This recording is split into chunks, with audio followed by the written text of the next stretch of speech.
Good evening, everybody, and welcome to the Greek Cypriot Brotherhood. So, for those of you that don't know, the Brotherhood is the community's oldest association, and this year we are celebrating our 90th anniversary. So, we were founded in 1934, and this year's 90 years. And we couldn't think of a better way to close out our 90th anniversary year than by hosting probably the most high-profile UK Cypriot we have. So, Theo, thank you very much for joining us. It's our honour to have you with us tonight. Thank you, Christos. So, as you can all see, we got the memo. Yeah. Pink shirt, blue suit. We didn't discuss this. And poppy pin. We're all perfectly. I've got a hanky. No hanky for me. But yes, we did get the same dress memo. I said I live further away, so he should go home and change. He refused. So look, by way of a bit of an intro on Theo, for those of you that don't know, he's obviously one of the biggest names in the business world here in the UK, and is fondly described as the UK's favourite shopkeeper. So he was a long-standing dragon on Dragon's Den in series 2 to 10, and later made some guest appearances. But Theo was born in Limassol and emigrated to the UK with his family when he was a child. And he really worked his way up through the business ladder. He started as a tea boy for an insurance broker, then as a sales assistant for Watches of Switzerland, then selling mortgages for Legal & General, before moving to become an entrepreneur, which really started at a property financing company in the 80s as the commercial property market started to boom. He later then moved into the telecoms industry in the 80s, acquiring shares in NAG Telecom and later owning the whole firm. And then in 1995, he famously purchased Ryman, and that's where he began to develop his reputation for turning around failing businesses. Now, outside of business, Theo is passionate about football and formerly owned and chaired Millwall Football Club. So, look, over the course of the next hour or so, we will touch on the various aspects that make Theo who he is. So, his early life and starting in business, his entrepreneurial success, Dragon's Den, and given he's now started to stray into the world of politics, I feel it's fair game to ask him a few questions on that too. And then at the end there will be time for some questions as well. So Theo's very happy to take audience questions. So look, let's start with Theo's early life. So Theo, you were born in Limassol in Cyprus, and your parents emigrated to the UK. Tell us a little about kind of that journey and what you remember from it and how it shaped your outlook. My earliest recollection of the journey was actually, talk about the journey. The journey was on a boat, a very long journey, and then a train coming to the UK, where my parents decided to emigrate when I was 6. It was a great time because we won the World Cup that year. Didn't speak a word of English. Really? Neither did my parents, but they were promised that if they came to England, they would just be able to pick up gold off the pavements, and it was so much easier. Clearly, it wasn't. But yeah, so I was only in Cyprus really to the age of 6. I've got fond recollections. In fact, we were the only ones of our family, that's my mother, my father, myself, who actually emigrated, and they thought we were mad. I remember that my recollection was on the dockside as everybody, the whole family came to see us off, and literally thrusting loads of bread and stuff in our hands as if we were never going to eat again. And it was just, don't forget, in the early 60s in the UK, and I can see around me there's many others of a similar age group, the war was still very much, Second World War was still much in people's minds. And it was a period of discovery and innocence. We eventually settled in Manchester, and we would be allowed to go out and at the age of 6, 7, wander the streets unsupervised. Thinking about it now, you wouldn't dream of it. Well, my parents got jobs and went to work, and like every other family, they'd fly my grandmother over grandmothers one at a time, because they never liked each other, to stay with us and look after us while they went to work. So they had their experiences at a very late age of England. So it was an age of innocence, and of course eventually we moved to London due to an unforeseen accident. My father, some of you might know, he was playing the bouzouki, so that was his life. And he was playing in a nightclub in Seven Sisters Road. We all came from Manchester to excitement of London. My mother couldn't wait; she was so excited. We stayed with some friends in Haringey, and he was doing a gig in Seven Sisters Road. Unfortunately, it was on the third floor of a building, very tall building, and somebody decided to petrol bomb it, which wasn't good because he was on the third floor.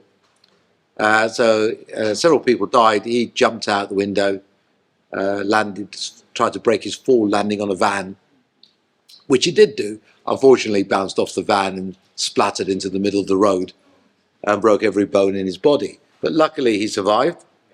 Spent 6 months in Whittington Hospital. He was the archetypal comedy man you see in the comics, where he's in plaster cast all the way to his neck with his arms in traction, legs in traction, and just 2 holes for bodily functions. And he was like that for months and months and months. So we stayed in London to be with him. We never went back. We never went to Manchester. We stayed in London ever since. Whereabouts in London did you stay? Well, we started off my mother managed to rent a 1-room in a basement in a place called Queen's Drive, Finsbury Park. And it was just literally 1 room. So myself and my 2 brothers by then were just in 1 room, shared kitchen, shared toilet, shared bathroom. So we could be near the hospital. And then when he came out eventually, we started at school and we moved to St Thomas's Road at Finsbury Park, or Fishbury Park. St Thomas's Road runs from Finsbury Park to Highbury. I know some of you might follow that team.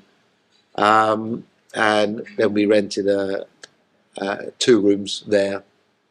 And really we stayed in North London there till we moved to Camden. And then I met this girl and ended up in South London. Right. You very much did the community migration pathway at the start, at least. Now, you mentioned that you went to school, and I just wanted to touch on, whilst you were at school, you were found to be dyslexic, and you've spoken about this a number of times. I actually wasn't found to be dyslexic at school. I was actually found to be thick. Oh, really? Dyslexia didn't exist. So there was no such thing as dyslexia. So how do you think dyslexia shaped you then as an individual? Well, I'm a big supporter of the British Dyslexia Association and the Helen Arkell Association, which deals with dyslexic children and the training of teachers for dyslexia. Because when I was dyslexic, or when I was at school, you were just thick. Clearly I wasn't thick. And anybody with half a brain could see I struggled with the English language, I struggled with learning, but I didn't struggle with anything else. But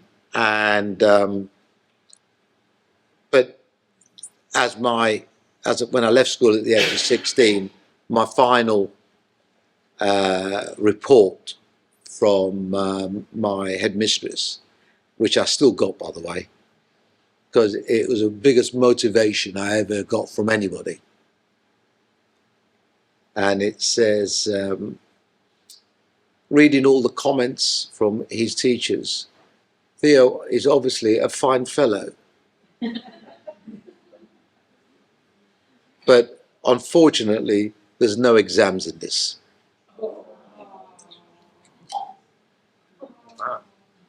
It was quite scathing. So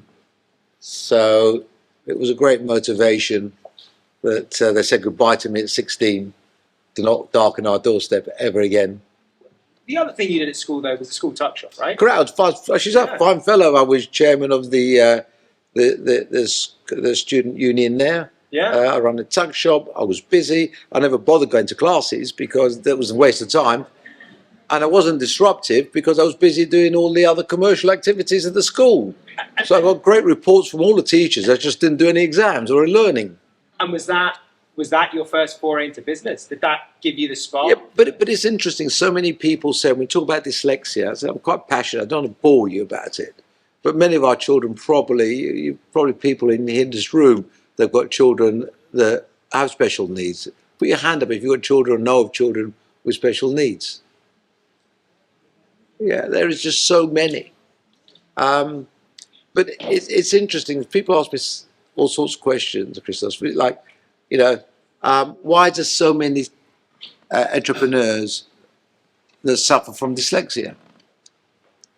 Well, the answer is bloody easy. It's because they can't get a job anywhere else. So they've got to find other things, other avenues. Yeah. So they do it for themselves.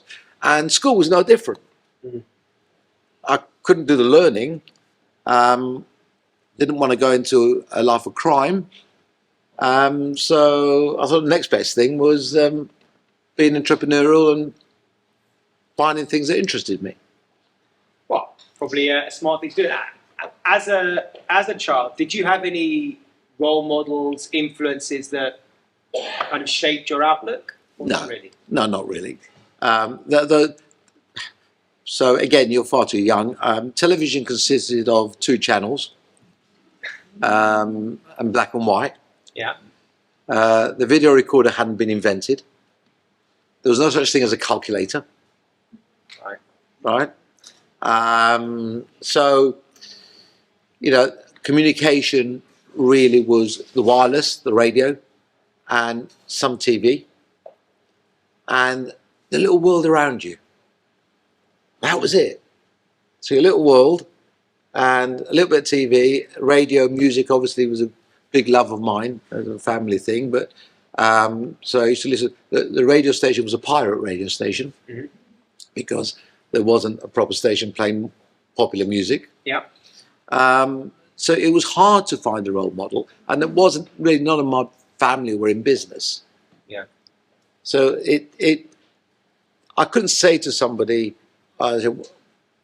when I did career guidance for what it was worth, there wasn't much of it there, but I couldn't say I want to become an entrepreneur or I want to go into business. I mean, you were given a leaflet for the Army, Navy, not the Air Force, because I was so thick, BT.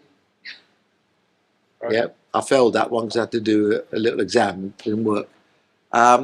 And that was it. You couldn't say, look, I want to become an entrepreneur. It's not like today, but there's so many avenues. So you really fall into it by accident, yeah. Which is not a great way, because if you're not educated to do something, doesn't matter how bright you are, how hard-working you are, you will screw up. You'll mess up. You'll fall down at times, which is why education for entrepreneurs and business now is just so important. When we think about 50% of all startups, all new businesses, fail in the first 2 years. And the small businesses account, and I'm sure there's loads of small business owners here this evening, account for 50% of our GDP. Yep. Right? So imagine if they didn't fail in the first 2 years because we had the right type of education. Yeah. And that's something I'm also passionate about with SBS, Small Business Sunday, which I started about 11, 12 years ago, which has got some great partners involved in it now with Google and NatWest. And NatWest have a thing called the Accelerator Program that we're working very closely with. And that is to educate entrepreneurs, small business owners, startups, to make sure they've got the best chance of succeeding first time round. So let's talk about some of the small business and SBS. For people who want to start their own business, what's your nugget of advice for I'm not going to be flippant because it's too important a subject, because I loved it, love it, and my small business network, SBS, has got 4,000 small businesses in it. And I promise you, we have an annual conference in Birmingham. We normally get 1,000 of them turning up. And people say, why do you go to all that trouble? Why do you do it? But for me, I feel very selfish because I get so much out of it. The enthusiasm that is in that room, the excitement, the anticipation of their future and what they might achieve reminds me so much about the time when I started. And when you start a business, Yeah. You've got to be passionate about it, because in any business, there's going to be tough times. You've got to be passionate, very hardworking, and resilient. But you're going to, you must be able to bore your friends about what you do. If you can't bore your friends in the pub, cafe, wherever you are, about what you're doing, don't do it. Do something else. Okay, sound bit of advice. I want to wind back a bit to you buying Ryman and then kind of Licenza, which you then sold on, London Graphic Centre. You have your track record is very much turning around failing or struggling businesses. What is it that you do that their previous owners couldn't do and couldn't make the business work? Well, a lot of people are doing what I do now. I mean, it became quite fashionable. But it's having that passion, that desire, the ability to listen, and looking from within the business for the solution. And in most of the businesses that I've bought, the answers were always in the business. And that's the people that work in the business. Yeah. But it's common sense. Business is common sense. It's never been that difficult. And one of the things that I've learned, and I learned even at school, was if I had to do my homework, it would take me 3 or 4 times longer than anyone else to do my homework. So I constantly had to find workarounds. It takes you back to this dyslexia thing. The fact that I had to work 3 times as hard as my friends who could do their homework in 20 minutes because they got it first time round. Yeah. So that work ethos, that problem solving, which you have to find workarounds, different ways to come to the solution. I found that very useful. And a lot of your businesses at the moment are predominantly high street, and you're a big fan of the high street. Post-COVID, a lot more is going online. Do you see a future for the high street? And if so, what does that mean? I do, but it's that blended part of retail that we'll end up with and are ending up with. But of course, technology moves incredibly fast, faster than any legislative systems that exist in any constitution or government. And we really do rely on government to move at the same pace as business moves and technology moves. Sadly, that hasn't been the case, and that's been painful. And that's been painful for physical businesses, shopkeeping, physical shops. And I'm hoping that those lessons have been learnt, and we will see that the playing field will be levelled with online and physical, allowing physical to be as competitive, because physical retailing, especially the high street, is the soul of the community. That's where people interact. If we all want to stay in our bedrooms or our sitting rooms and our kitchens, pressing buttons and only speaking to people on screen, then that is a pretty sad life for all of us. Our local high streets, our pubs, our coffee shops, they are the core of a community. And if that does, and we've seen it in some places, and it's devastating. it's absolutely devastating, and it becomes wastelands. So it's important that many governments have spoken about it. Sadly, in last three governments just have done the talk, but haven't done the walk in actually dealing with this. So given you've gone to politics yourself... I have not gone into politics. No. Yeah, I mean, you opened the topic of politics. You're as close to politics of anybody I know. Touche. So you've obviously been working with the new government on how they can create a more business-friendly environment. You were on Laura Koonsberg on Sunday talking about the need for the government to rip through bureaucracy to drive growth.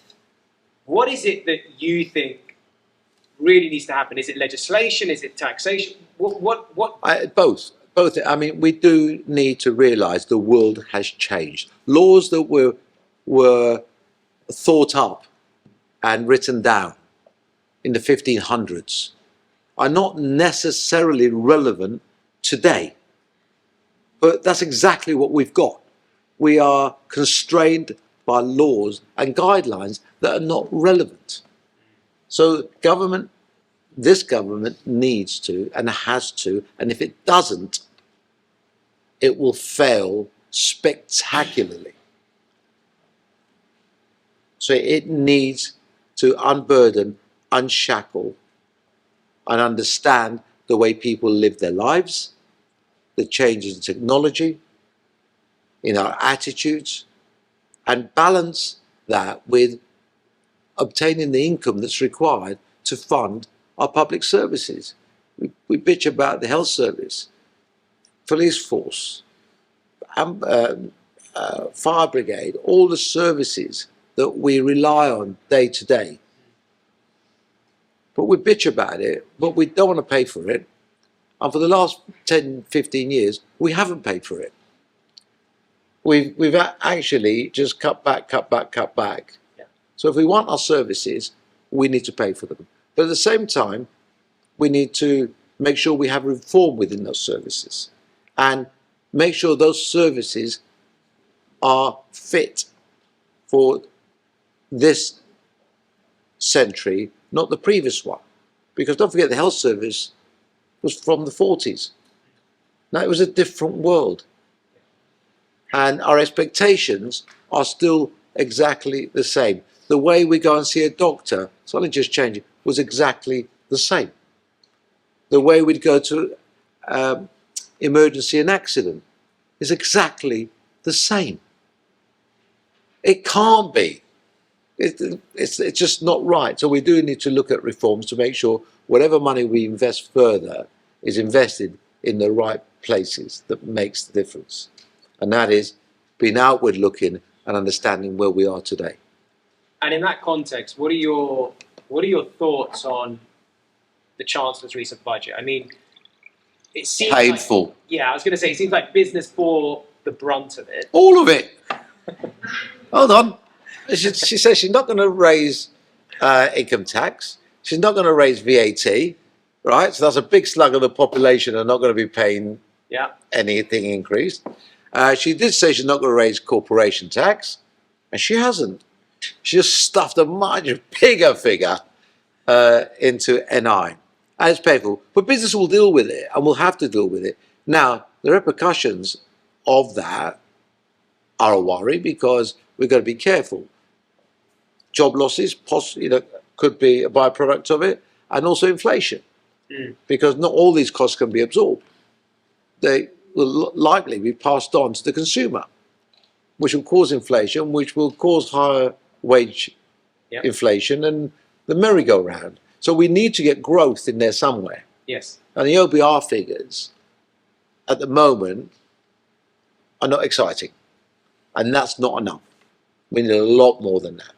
And so to unlock growth, it's partly the legislation, partly the equalising taxation. I mean, interest rates came down today, but obviously the Bank of England signalled that it might not come down. Exactly, don't expect many more. Yeah.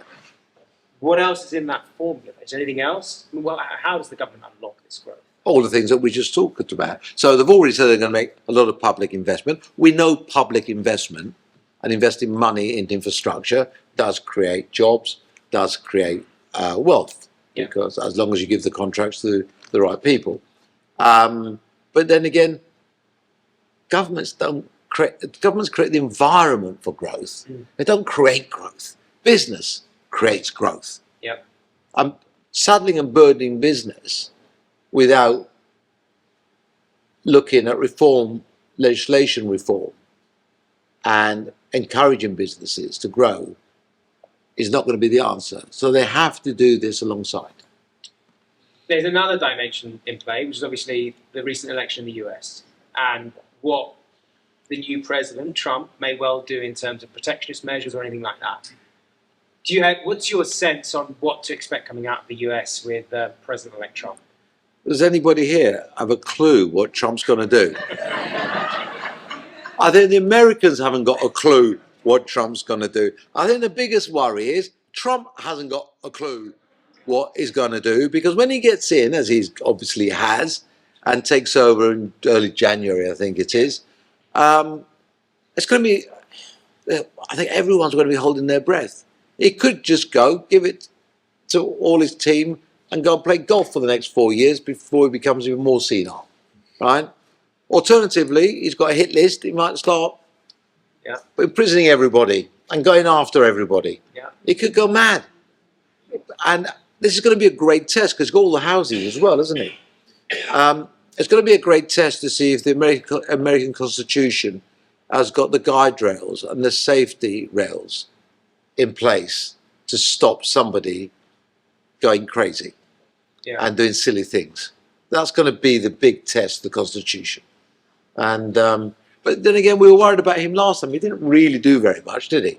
No, I think it's the protectionism stuff that people seem to be concerned about this time. But that will affect. I mean, that's fine, but that also affects your economy as well. Yeah, I agree. And if we get to a tit for tat tariff war, then I don't think that's going to help anybody. Agreed. But I think he's, on the plus side, his challenge is good. The challenge that he gives the establishment is good, because the establishment, a lot of the problems that we've encountered have been that everyone's been too cozy. It's been too easy with everybody, and no one's challenged the status quo. So the challenges he's making gets people to concentrate. For instance, we've seen already all the EU countries looking at defence budgets, increasing defence budgets. For the last 15, 20 years, we've decreased defence budgets. We've had a dividend. We've not been spending any money because the Americans have been doing it. That's just one. Yeah. So there's loads of these things, efficiencies. I mean, we are the least productive, one of the least productive countries in the world, in the modern world. It's worse than post-COVID, right? I think It's lots got worse. of early retirement and things like that. Exactly. So we do need to look at that as a country and make sure that we are more productive. So it is a wake-up call, and challenges are good. If everybody's cozy, then nothing changes. Mm-hmm. So hopefully it's a wake-up call. Okay. I think I'll leave it there on politics. If others want to delve, Go for that. They can keep going. So just turning to Dragon's Den, Theo, you spent a lot of time kind of kicking off Dragon's Den and being a dragon. I think it inspired a generation of entrepreneurs, made it much more kind of visible what being a small business owner and being an entrepreneur was. For you, as you were looking to invest in businesses, what were you looking for in those pitches? Well, what I thought I was looking for on my very first series was the Eureka idea that was going to be the next big thing. And I was looking for it. Unfortunately, many entrepreneurs came on Dragon's Den thinking exactly the same. What I discovered is I'd made some really shit investments where people thought they'd won a prize and they'd been on a game show. And after the show, they were just expecting the money to go into their bank account, and I was going to run their businesses for them. Yes. Well, of course, we had to give him a wake-up call and explain that's not exactly how it works.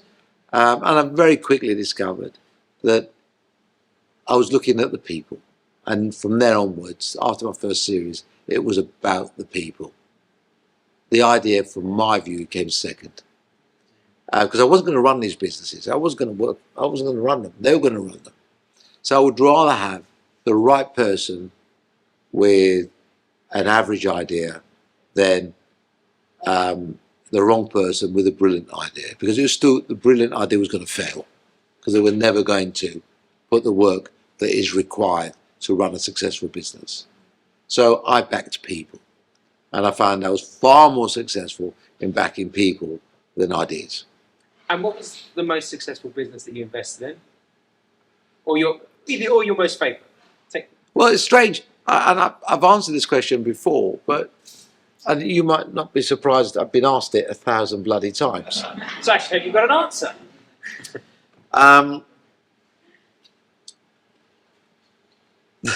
The best investment that came out the den, and I'm going to tell you here now, because it's not what you expect. They actually never pitched in the den. Okay. So my first series as a dragon consisted of Peter Jones, Duncan Bannatyne, myself, a lady called Rachel Elnor, and Doug, whose surname I forget. Do you remember his name? Hey? Richard, Doug Richards. That's right. He went after that series. Nothing to do with me. Rachel Elnor was the interesting one. Rachel Elnor had a business called Red Letter Days that sold experience gift vouchers. And I joined in series 2, and she'd been in series 1, and she was absolutely full of it. I mean, I can't explain. I mean, I didn't know what hit me when I met her. I mean, shit, I thought I'm in the wrong place. I can't compete with these guys. I mean, you know, she was aggressive, power mad. You know, she was a very strong character, to say the least. Power mad is the wrong words. I apologise, but she's powerful. You know, I can't really put the right words together this evening for her, but she frightened me, and she knew everything. And it was my first series, and I sat there and I began to wilt between the pressure of her, Duncan, and Peter mainly. And it was practically a cauldron, and I thought, what am I doing here? And I thought, I don't like any of these people, and I'm now agreed to film this show. Anyway, eventually I thought, well, I've got to compete. I've got to keep the Cypriot end up. Can't let us down. I'm going to have to compete and raise my game, which I did do, and I thought I had a good first series, to be honest with you. And by the end of it, she realised that there was competition in the den. It wasn't all about her. But I got fed up listening about her business and how brilliant it was and everything else. But just as we finished filming, she came in, and she was very, very coy and totally unlike herself. I've got to say, she was probably one of the most competitive women I've ever met in my life. People, they're my women I've met in my life in the den. No airs and graces. She was in for the kill on everything. And she wasn't herself. And I thought I'd ask her if she was okay. And she said, no, not really. Well, shit, I wish I'd never asked now. Bit my head off, and I thought, we're not even married. So I walked away. But we had a little chat afterwards. And then she said that she had some problems with her business, but she didn't want to discuss it. I said, okay, fine.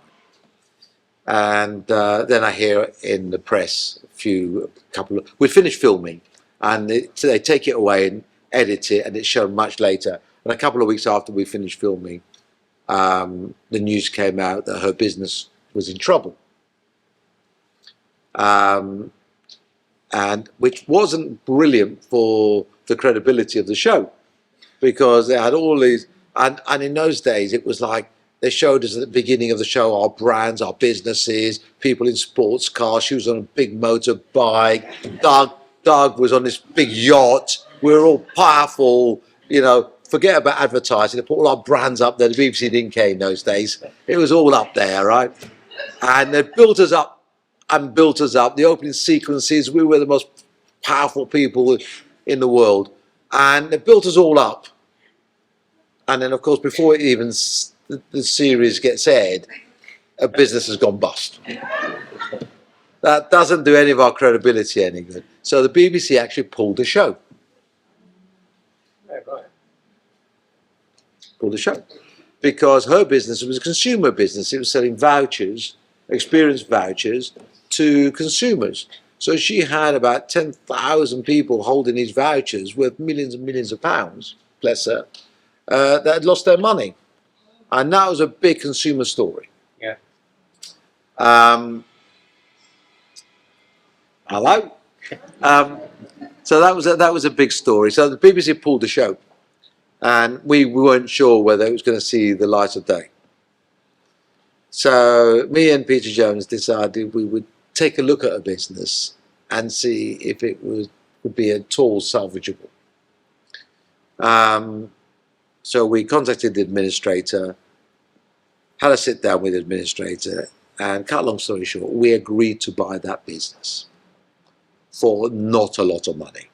I mean, we are talking, well, it was a few £100,000. It wasn't each. It wasn't a huge amount of money. And we, if I'm honest, part of saving the show was one of our motivations. So part of saving the show was one of our motivations on buying that business, as well as thinking we could work it out. But it was a very tough one, and there was a World in Action special that did a proper hit job on it, and people losing their money. So the PR was absolutely appalling. Appalling for the show, appalling for the Dragons, appalling for everything. So we did buy it, and managed to work out a deal where we could honour. It's very complicated for another. That's for another conversation. How we could honour all those vouchers. But I can't remember, but it was 5 or 10 million pounds of vouchers that were out there that needed to be honoured. So we had to find a way that was credible, so people didn't lose their money, which we managed. So we managed to save the business. The business had 2 new owners. They aired the show, threw her off the next series, clearly, and then we are where we are today. And the show grew and grew and grew, went all around the world, but it was canned. Wasn't going to be shown. Really? So the best investment. Anyway, cut long story short, me and Peter, we did sell that business. Yeah. Many years later for about, I don't know, I keep remembering, 30 odd million quid or something, close to that. Undisclosed. Sorry, undisclosed. 28 or 30 million quid, something. It was a lot of money. So actually, it turned out to be a very, very good investment. And do you have a sense of how many investments you made on the Den didn't succeed, even a percentage? Oh gosh, yeah. So we had the good, the bad, and the very ugly. I don't know how much time we got. The ugly is we nicknamed him. His name was Jean Claude. We nicknamed him Jean Fraud. And this is another one of mine and Peter Jones joint investments. This guy had an app in the days where apps didn't exist that went on the early Nokia phones, and it basically was for outdoor pursuits, skiing, and it had the maps of all the pistes on there. And when you were going, that sounds very blasé these days, but it was cutting edge in those days.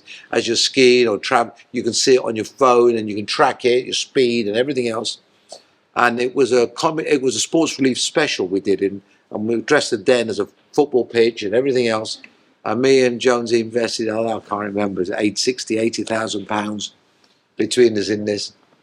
And we went to the solicitor's office, all the work had been done in the background, and all the due diligence and everything else. We completed on a Friday night, and we transferred the money into the business bank account, and we changed the bank mandates and everything else correctly, and everything I do. This is on a Friday. On Monday morning, he went to the bank, drew all the money out, and buggered off. Literally. He pretended he didn't, but he did. That was the effect of it. I've sort of summarised it. So that was, we did get him, we found him, and he got prosecuted, and he did time in prison. But that could have been really embarrassing, again, for the dragons. Can you imagine? Mugs. But you'll find if people want to defraud you, they can defraud you. It's impossible not to be. I mean, we've got hundreds and hundreds of shops. Our managers open the shops, close the shops, bank the money, add up the money. If somebody wants to steal from you, they will steal from you. You can't stop them. If you don't trust anybody, you'll never do any business. Yeah. So if people want to defraud you, they'll defraud you. But the PR, again, was another one.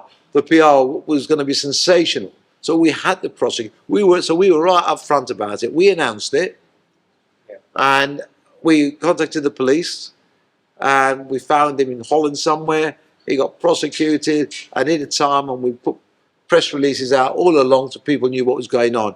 And we think it was a good lesson that you can be defrauded, but people will not get away with it.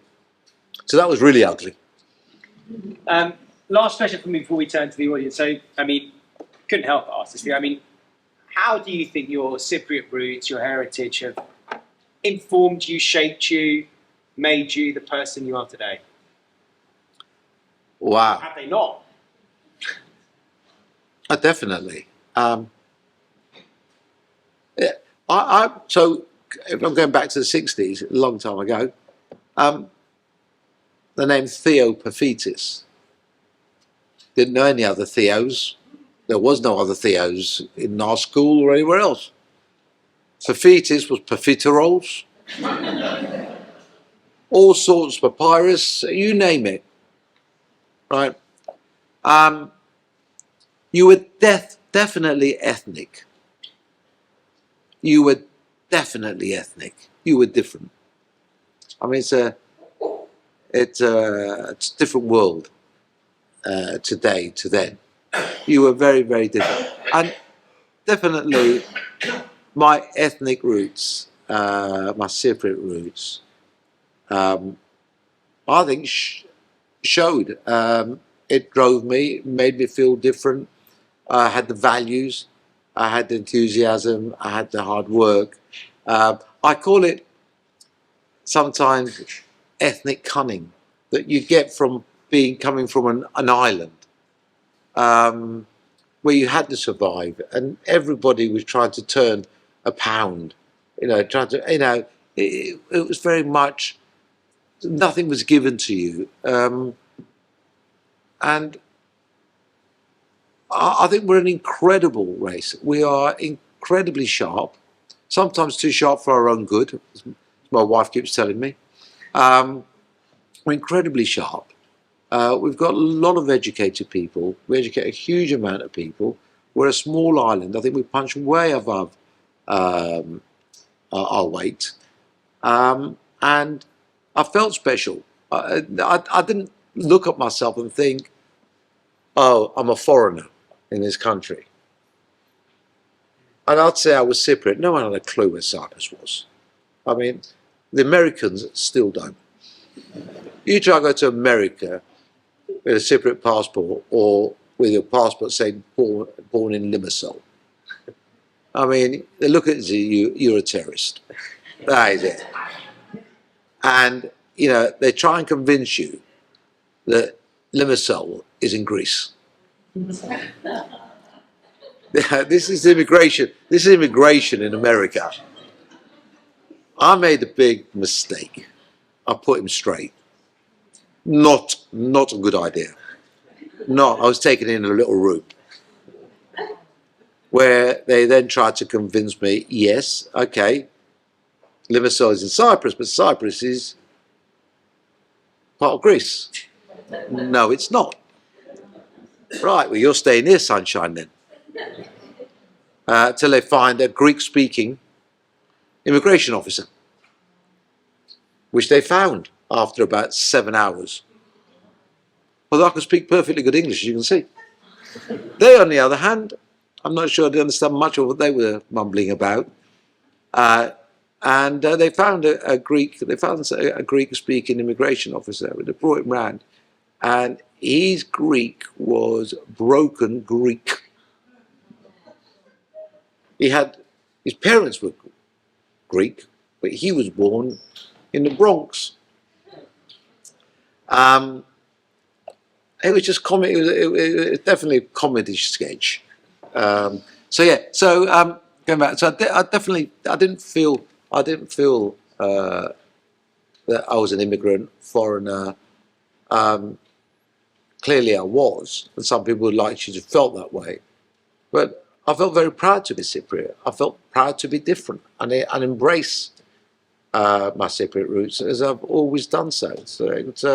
I certainly found it an advantage, and sadly I've lost my parents, but I've still got ties with Cyprus, and I feel, when I go to Cyprus, I feel I've gone home. It's good to hear. Well, on that note, thank you very much, Theo. Pleasure.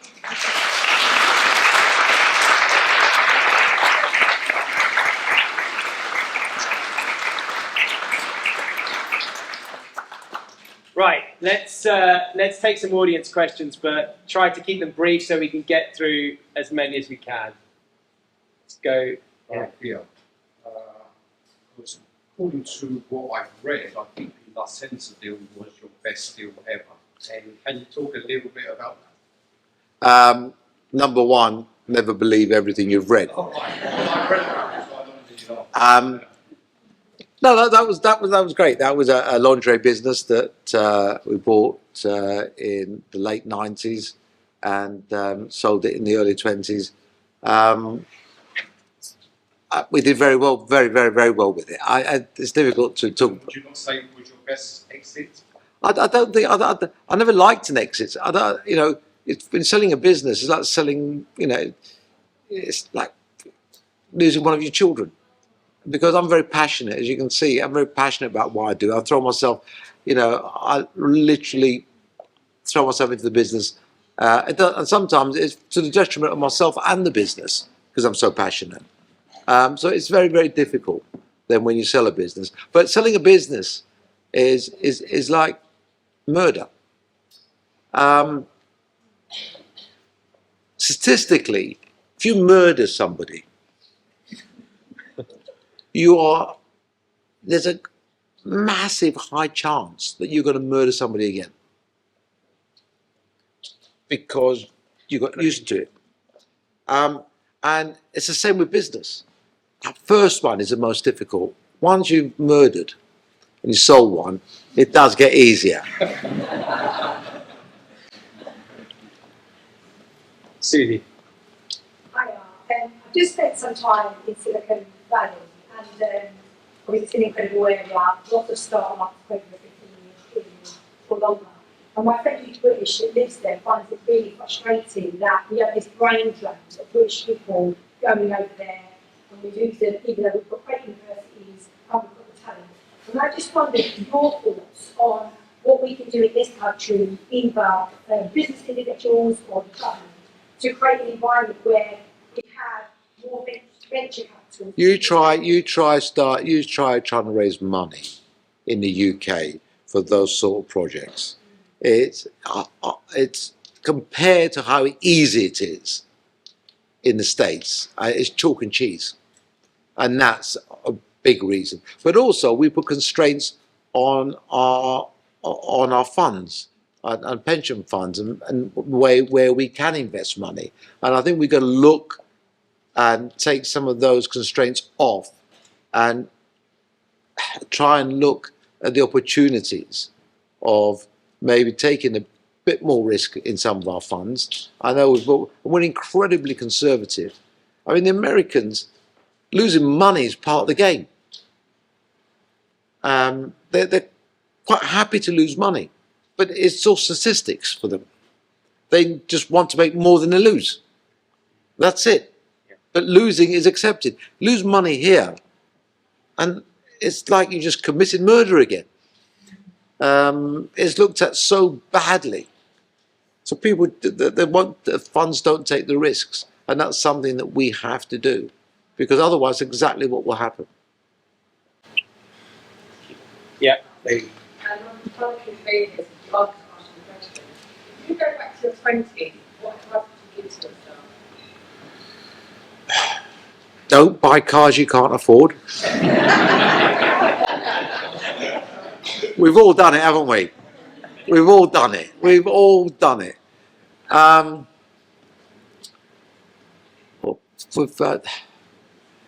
It's a difficult one. My 20s was a time when I thought I could take on the world, and I think I would have benefited from a mentor or a more mature guide at that time. I did lots of stuff, did some really well, I did some really badly. And, you know, but then again, I learnt that was my university. And that's exactly where I try and stop by SBS and help people succeed by making sure they got the guidance and the information and the help and the education of business, that they don't have to learn by mistakes, because that's quite painful.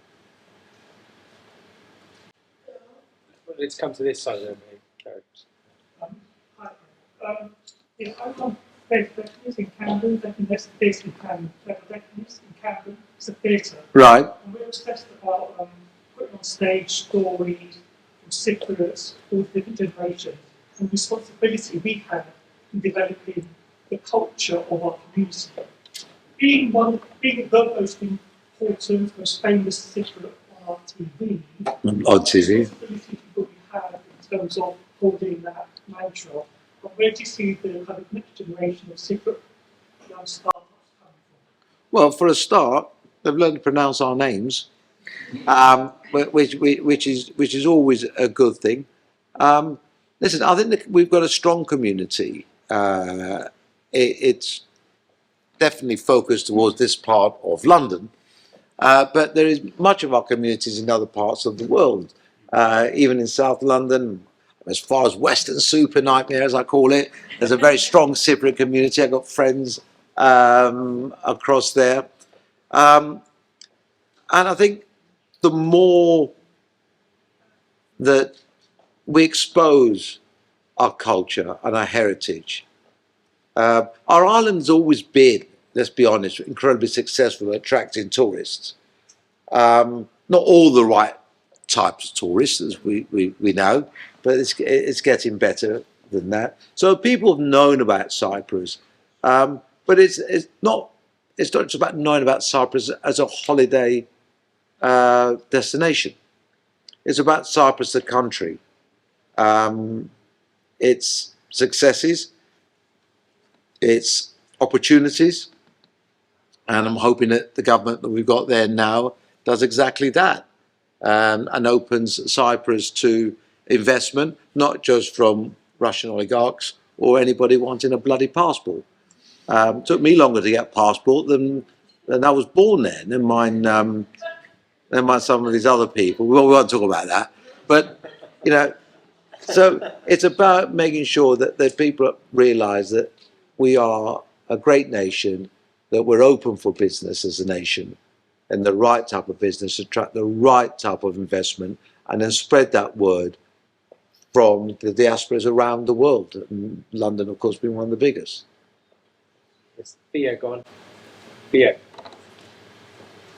No, look at Theo. And then you can go look it up. we want our children to be educated. I'm here on site. As a chancellor of Solid University, you see the top of your experience. Can you tell me how important the education is? Is it going to be as important as not having one? Or do you believe that the route of degree apprenticeships is important? Wow. That's a long question. I'll keep it very short. I retired from being Chancellor this summer. It's my last graduation ceremony after doing 6 years, which was great fun, but I really enjoyed it. And it was a great honour for someone who left school with a Scottish certificate in colouring in maps. It was geography, I think. And the Scottish certificate was the lowest certificate you could sit. And I remember my teacher saying to me, look, there's no point in you sitting any of these other certificates, but there is this one. And it's Scottish, and you've got half a chance. And my colouring was really good, so I actually got one of those. So actually to end up being Chancellor of a university, handing out degrees and everything else, was a great honour. But education is a marvellous thing, and I certainly would not recommend anybody not to get an education. That would be suicide. I would definitely encourage academia in its widest form, and its widest form is exactly that. Just because apprenticeships, earning while you're learning, is also brilliant. So there's many ways that you can get education for your needs. It shouldn't be prescriptive. It shouldn't be just academia for the sake of academia. It should be for the skill sets that we require as a country, the job shortages that we have. And that's important. So apprenticeships are brilliant. I'm a big fan of those. Education is brilliant. Mentoring is brilliant. Business education. Every education should be there for a reason, to provide something that gives you the platform and the base to be successful, whichever way it is. Looky there. Yeah. Looky, yeah. When you look back at your career, one of the big factors between your tenure and venture into world football,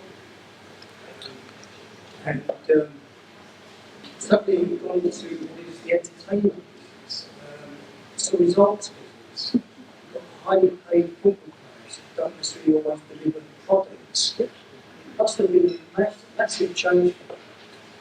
Looking back, you must have developed certain new skills that would help you go forward. Or was it just a simple lesson, never again? I'm often asked the question why. I myself ask myself the question why. But I've got to say I had 8 amazing years that I do not regret and I would do all over again. So there's a clue to that. Did I learn loads of stuff? I mean, your description was brilliant, by the way, of what it's about. Your results are published sometimes twice a week, right? So before you have time to catch breath, you got some more results published. You're paying people, humans, with all the emotions and the hang-ups and everything else, a lot of money to go and perform for 90 minutes on the pitch, and they don't always perform to their best. So it's not as scientific as you would like it to be as you try and put into business. Things that I learned lots of things. I learned to keep my mouth shut. Eventually, I learned to think before engaging mouth. And my very first, I said to you, at younger ages, I thought I was fearless.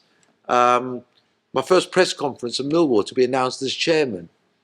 You know, I didn't realise exactly what I was getting into. They took me up to, I got there and I was having a cup of tea with one of the members of staff. Then they took me up to the press room. I walked in and it was as big as this, and it was full. And snappy snaps, cameras. It was something out of a comedy show. And I just didn't have a clue what I was letting myself into. And I'd only just been announced as chairman. And I always remember there was a guy from The Sun asked a question of me. And what was his name? Oh, God. Well, anyway, he told me his name. I'm from the Sun newspaper. He says, Mr. Paphitis, you own rhyming and stationers. Why are you getting involved in football? What has rhyming and stationers got in common with football? So I thought a stupid question, but I can't. So I thought, I know, I'm going to show him. So I said, well, that's easy. I said, brown envelopes. And I thought I was being funny. Can you imagine what the headlines were the following day on the back pages? So that taught me a big lesson in dealing with the press. That was the very first time I had to deal with press. And it was, don't open your mouth and say anything stupid. It's going to appear on the back pages in big words. Okay, we're running out of time. We're going to take 2 last questions together.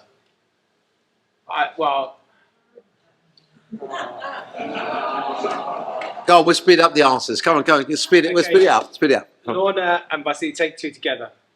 Quick questions. What are you most proud of as a British Cypriot and least proud of as a Kipros? Oh my God.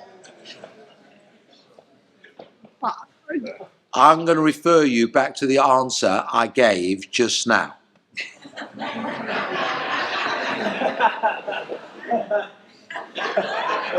Okay. I need to think about that one. I see a quick question. Yeah, please, very quick. My name is Vasily Panagis. I work for Radio and Helene TV. And I met your father in a barber shop in Lordship Place because I go to the same shop.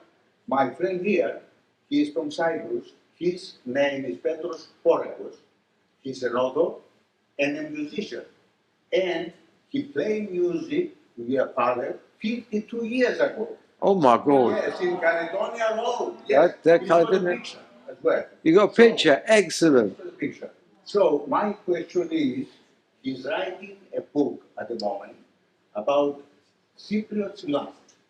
And we were looking for you actually, and we couldn't find you. Now, So you're doorstepping me. You're doorstepping me. Okay. yes. No, normally I've got a minder with me. And she's not here. She's not here today. Normally it's Jess or Emily. But luckily, Fanula's here, and she's the best minder of the lot. So I'm going to pass you across to Fanula for that. There you go. She's over there on the end there. Okay. Can I take any more questions? Yeah. Go on. Okay. Keith, yeah, and then lady behind you. Quick. Theo, have you had any success with partner advice in the Cypriot government or any Cypriot institutions? I've never advised the Cypriot government or any Cypriot institutions, or has anybody even tried to listen to me anyway. But there we are. No, it's never happened. My question is just artificial intelligence. Do you think it's an opportunity or a threat?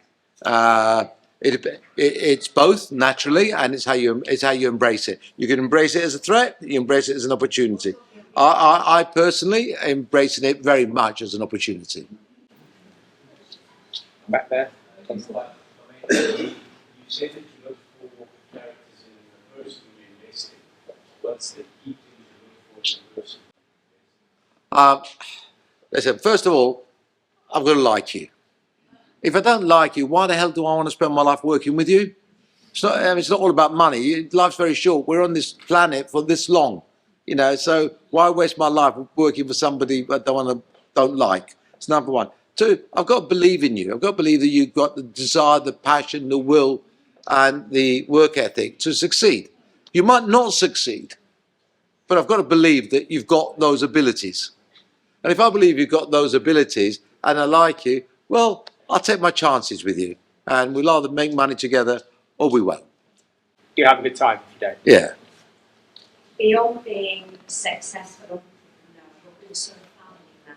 So my question to you is, how do you manage the demands, balance the demands of running multiple businesses personal family life with your grandchildren and your children and your wife? Gory, I'm Cypriot, innit?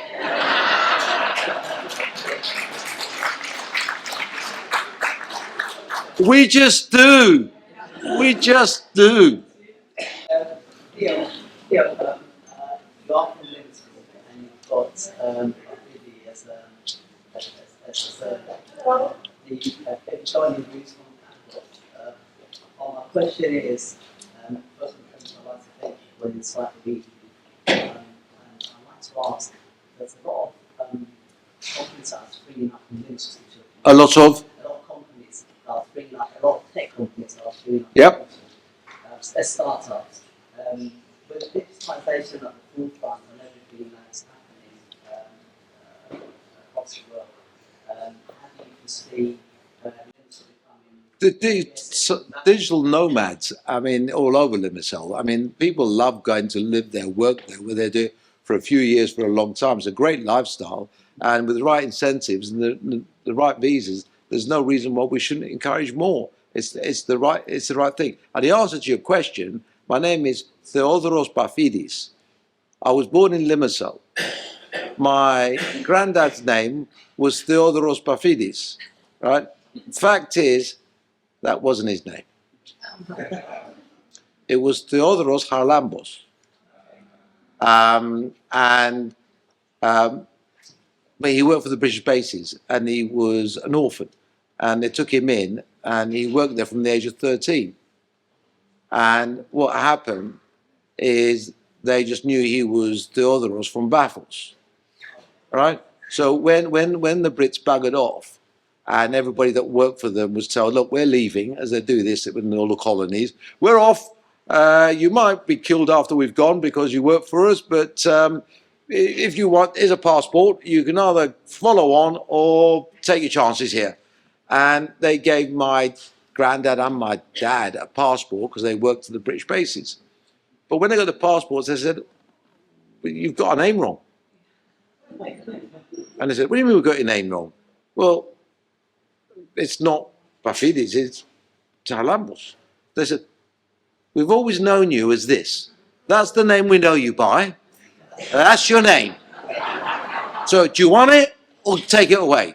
They just took it, little blue passport, and that's how we end up Paphitis. I'll take one lady there. Hello, Theo. I have a very simple question. Will you invest in me? I'm not wasting time. Well, the problem, the problem is, I don't know how long I've got. The problem is, I don't know how long I've got to get to know you. Okay. I will ask you a very simple question. How many of the group are companies? How many are spaces? Tons of companies? No, we're good. Thank you, we're good. Next question. I'll take the lady at the back who's had her hand up, and then this one, last two, and then we're done. You waving. Whoever's waving. Someone's waving. I assume you're not trying to say hello. Question? Yes, there you go. Stand up. Stand up. Question. You're going to have to shout.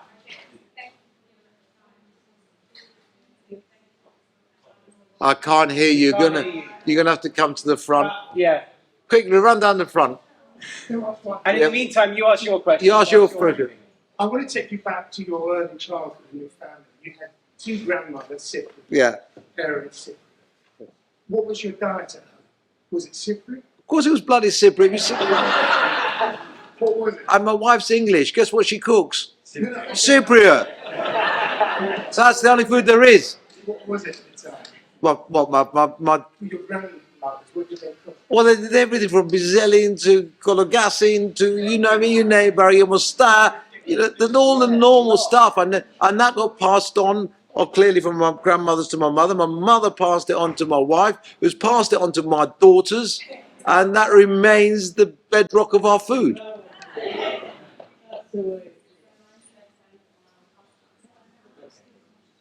Sure. Okay, on that note, thank you very much for coming. One thing I would say is if anyone wants to join the Greek Cypriot Brotherhood, do approach me or any other committee members sat in the front row. Support events like this. So please do get in touch and help us. And in closing, thank you very much, Theo. Thank you. Okay.